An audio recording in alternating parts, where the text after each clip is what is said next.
I think Matt Carpenter doesn't have like the kind of cachet of a Yadi based on how things ended with with him not playing well for a month, 2 years, 2.5 years.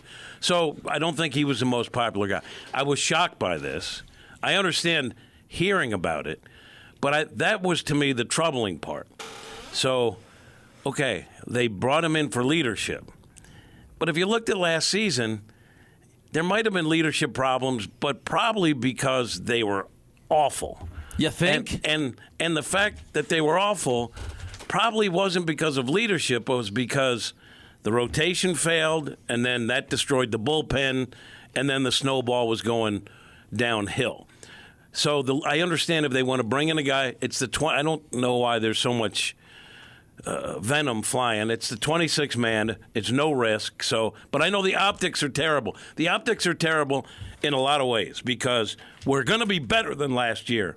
We're bringing back Carpenter. It doesn't look great. And then also this talk about the leadership, which kind of puts the guys on the team, the veterans, in a bad light, and also Ollie. So I think on a number of fronts, it's odd. Now, Cole, if you want to, because there was an element of, like, it wasn't even the main part of our argument, but I don't think it's about this is going to be great for the fans will love this. I think they knew when they announced this signing that there'd be a lot of blowback to it. So it wasn't PR. So a lot of variables at play. We discussed a lot of variables. I think the two most significant variables are the self-absorption of the Cardinals, that we know how we do things. Matt Carpenter knows how we do things. He can fit in here because we do things drastically differently than anybody else. And if it weren't Matt Carpenter, then they couldn't do the job that he could because Matt Carpenter knows us. I do think there is self-absorption involved, thinking that Matt Carpenter knows the Cardinal way or whatever. But also coupled with that, and this isn't just the Matt Carpenter signing, it's Matt Carpenter combined with Lance Lynn, Sonny Gray, Kyle Gibbs, a bunch of other old people, is that Mozeliak or somebody does not trust Oli Marmol's leadership, and so they're hiring a bunch of player coaches because the leadership was so fractured. And we asked the question, well, why wasn't the leadership already in the clubhouse? Why do you need 4 more leaders to enter the clubhouse who may or may, Sonny Gray aside, but with Lance Lynn, Kyle Gibson, and Matt Carpenter, where their baseball talent may not be the number one priority because they're kind of iffy players. But for those guys, I think Carpenter is the only one that you mentioned where it's probably equal about leadership to what he brings to the field. Everybody else, they need starters, they need innings. Being a veteran clubhouse guy is good, but to me, Carpenter is the first guy where, Mozeliak even said that. He literally said that on Friday, that you have the leadership piece and you have the whatever he can bring to the field piece, and they're essentially 50-50 for him. But everybody else, all right, that may not have been fair to me to lump those two in. Sonny Gray, they need 180 innings from all three of those dudes, hopefully at a 4 ERA or less, to be able to hopefully get to the playoffs. That was unfair of me to lump them in. But it's all good, man. That was a straw man. Did I move the goalpost? Yes, you did. Okay. So what do you think of the Carpenter signing? First, I'm going to ask you, is the outrage that we see in some quarters on social media justified? And also, the whole thing about leadership is, I think, a bad optic. Well, yes, and I think the fact that John Mozeliak has admitted it now on multiple times, and I think a team usually only tells you a quarter or a half of what's really going on. Now, what you said earlier, I agree 100%. Last year was way more about the team sucking.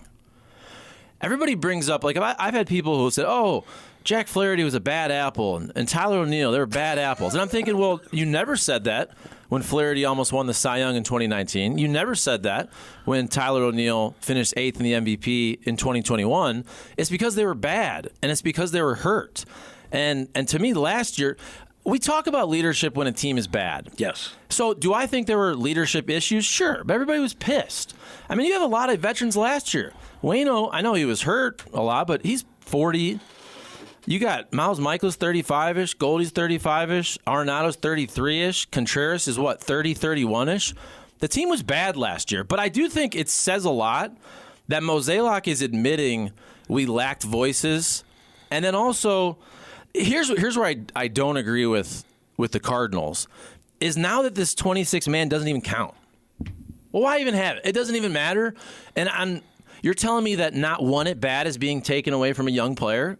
It is. I mean, any at-bat that goes to Matt Carpenter will be taken away from a Burleson or whatever. And I'm not saying this is the end of the world, but don't say none of these at-bats are being taken away from a whoever, Gorman or Burleson. Yeah, they absolutely are. Those at-bats absolutely are being taken away from a young player. Maybe you can't even now see Burleson on the team.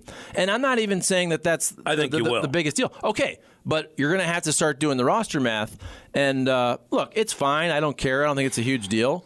But I do think, although the biggest issue last year was the team was bad because the pitching was really, really bad, I think it's fair to say that the clubhouse issues, which we knew a lot about them, were greater than we thought. Because I don't think that Mozeliak talks about it, and I don't think you sign a Carpenter. I mean, he basically said, okay, Goldie was trying to basically be the only guy that said anything, and you need to take some of that burden off his shoulders. Again, you have Miles, you have Waino last year, you got Arenado, Taylor Motter. I mean, Wilson Contreras. There's a lot of guys that are north of 30. Look, I think there was enough where you should have gotten whatever leadership. But I think to act like that was the cause of the downfall, I don't think it was. So we agree. Me either. We agree on that. Yeah, the team was bad last year because they started the year terrible and they couldn't pitch. And of course, everybody's going to be in a bad mood. Everybody's going to be sour when you're losing. Right. It's a different animal.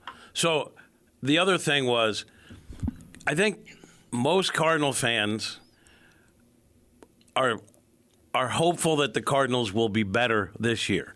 I don't think everyone, like, he's calling for, which is fine. He thinks everyone should boo Matt Carpenter was his first at bat. Like, I don't think most Cardinal fans are quite to that point. No. But my thing is, and I don't think the Cardinals thought when they signed Matt Carpenter that there would be a balloon party for it. I think they realized, we're going to get some blowback on this one, but they felt important enough to do it. I just look at it as the Cardinals understand that if they have a repeat performance of last year, and this is, I think, where the frustration rightfully comes in on the part of some fans, because I think they're a starter short too. I totally think they're one starting pitcher short, but they have to be better than last year.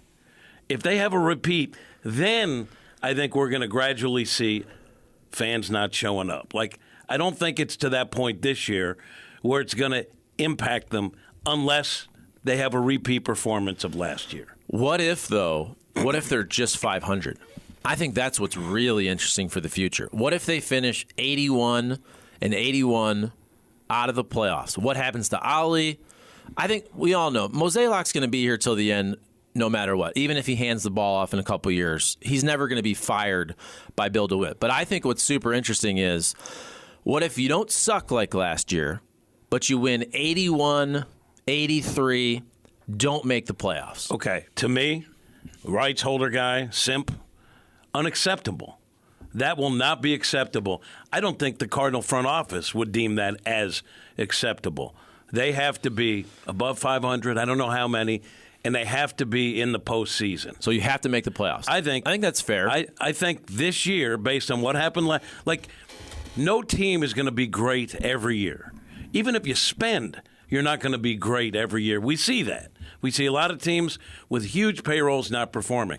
But for a team that's used to success, off a season like they had last year, I think the expectation should be postseason.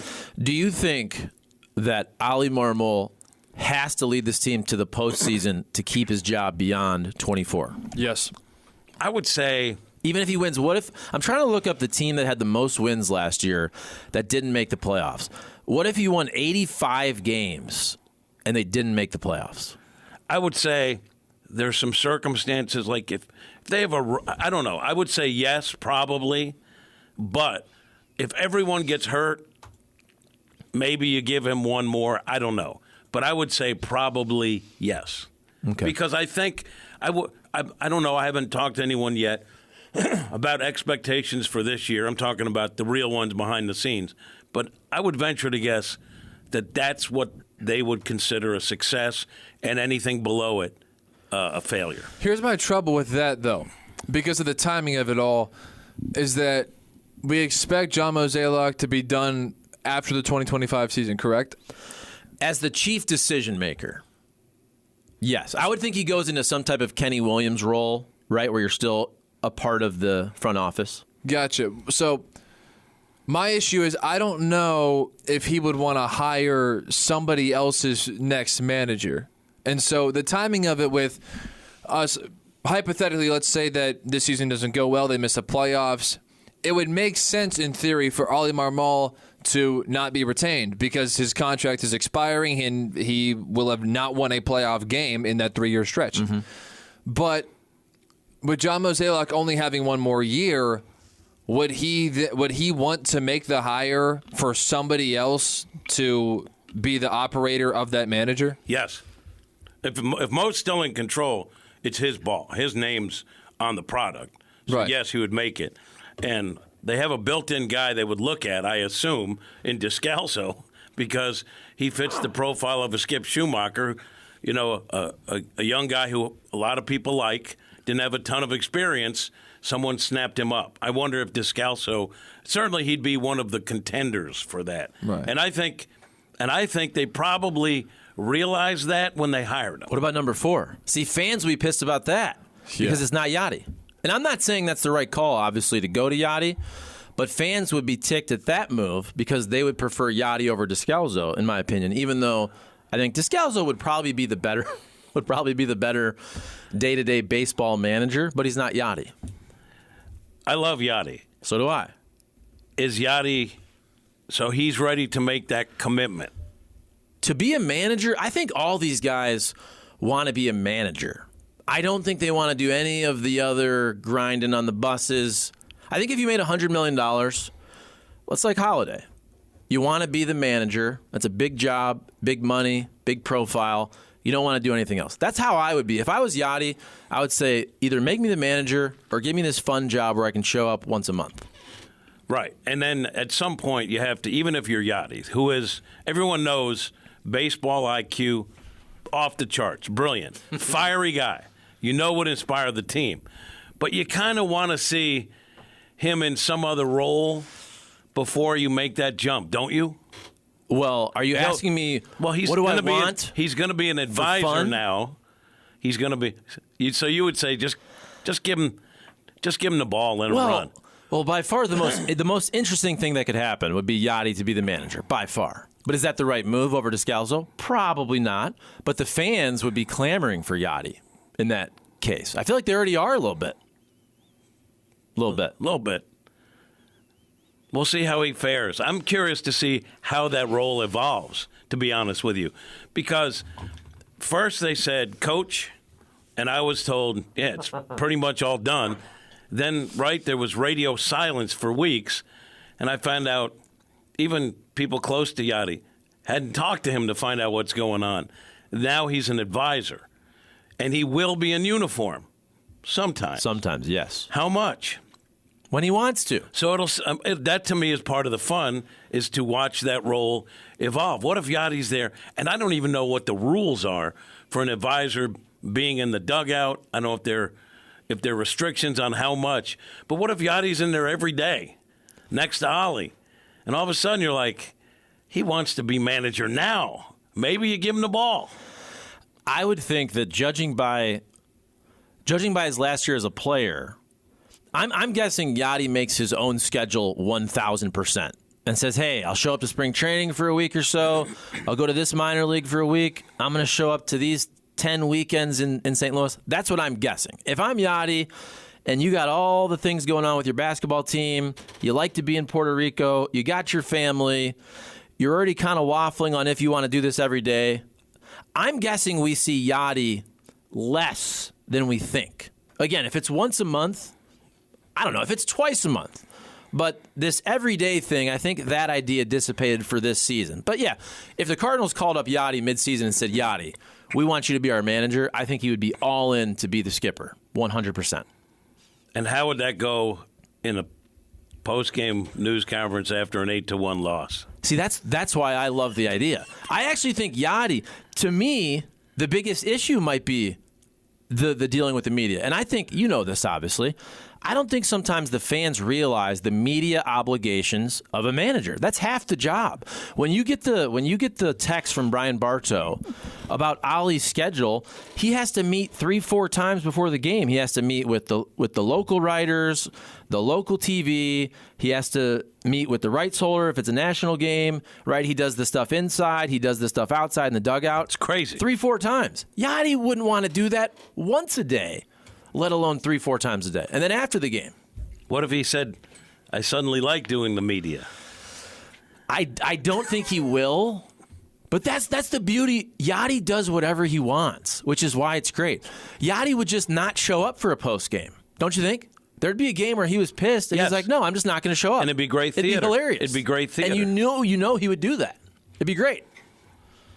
And Yadi, to be honest, said he was coming back as a catcher and then wasn't sure about it. And then he came back. Like someone on the text line said, they brought Yadi back, 30 pounds overweight so they could market, him. No. They wanted Yadi to have a final year mentoring, but also a role not every day. Mm-hmm. And I'm not so sure he was 100% in on that. By the time he got to spring training, we didn't see a ton of Yadi. Because any Yadi you can get behind the plate, any Yadi you can get talking to young players, any Yadi you could get around spring training is a plus, right? Not only that, he how brings about, a certain fire. But specifically this year, now we're joking. We're joking a lot about Yadi with the press conferences, but we also know Yadi's one of the smartest baseball people that we've ever seen. He is going to be in the Hall of Fame. He is, if not, he's arguably right up there depending on your generation and when Pudge played and all that. But he's the best defensive catcher of his generation. How about the fact that there are question marks defensively with your starting catcher, Wilson Contreras, and Ivan Herrera is a new guy. I would want Yadi at spring training every single day this year, working with both those guys. Agreed. Just say, hey, Yadi, dude, come to Florida for 45 days, have fun, work with the catchers, golf, hang out, and then go home for a couple months and come back. But the value to me of Yadi is sitting there every day and working with Contreras and Herrera. There is real value there. And I think Contreras, who came here saying, I love Yadi, I'm not Yadi, but I want to kind of jump into that legacy. He loves Yadi. I think Yadi responds well. Yeah. Look, there were times I don't think Yadi was the best mentor for some of the young guys that he didn't love. He didn't love them. But why didn't he? I don't know. Don't you think it's because he just didn't want anybody taking any of his games? Could be. Or maybe they were a little too I don't know. Who's the one guy he liked? Let's be honest. He liked Kiz. Okay. To me, though, the one guy that was never a threat, Kiz at the end played a little bit, but it was Tony Cruz. Because Tony Cruz was always just, dude, you're the backup. He was never the up-and-coming. He was never the Carson Kelly who at one point Why do you bring up Carson Kelly? No, but my point is, I'm kidding. At one point, Carson Kelly was thought of as the next guy. Yes. Yadi doesn't want that. He's like, no, dude, I'm playing 5 more years. Tony Cruz was never a threat to Yadi, which is why he loved him. And I don't think Kiz was really a bona fide threat if Yadi was younger, But I also think But don't you think that's also, we all love Kiz, Yes.